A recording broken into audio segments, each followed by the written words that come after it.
of age and expectation. Let's count them down. Number 5, White Palace, released in 1990. Max is a buttoned-up, grieving widower in his 20s, still holding on to a life that it's complicated, from 2009.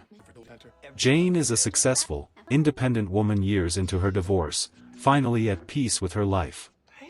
Then her ex-husband Jake shows up at their son's college graduation, married to a much younger woman, and somehow, impossibly, Jane finds herself falling back into his orbit. What starts as one reckless night spirals into a full-blown affair, one that Jane never saw coming and can't quite make herself stop. Meanwhile, a quiet, steady architect named Adam is offering her something entirely different, patient, genuine, uncomplicated. Jane is caught between the comfort of an old flame and the promise of something new, and the film doesn't rush her decision. It's complicated is funny, and painfully honest about how messy love gets when you're no longer 25 and pretending you have it all figured out. Number 3, Something's Gotta Give, released in 2003. Harry Sanborn is a lifelong bachelor who's never dated a woman his own age, until a heart attack strands him at the beach house of Erica Berry, a successful playwright and mother of his current, much younger girlfriend.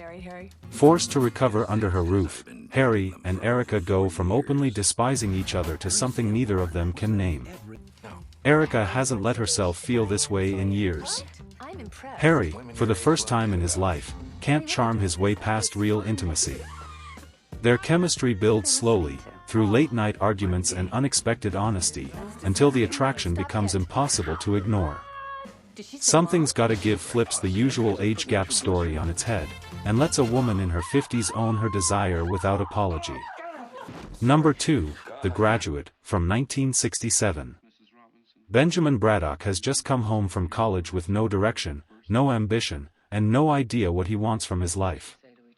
Then Mrs. Robinson, the wife of his father's business partner, invites him upstairs, and everything changes. Their affair is cold, secretive, and built on boredom and desperation rather than love, but it consumes Benjamin completely, until he meets her daughter, Elaine, and falls for her instead.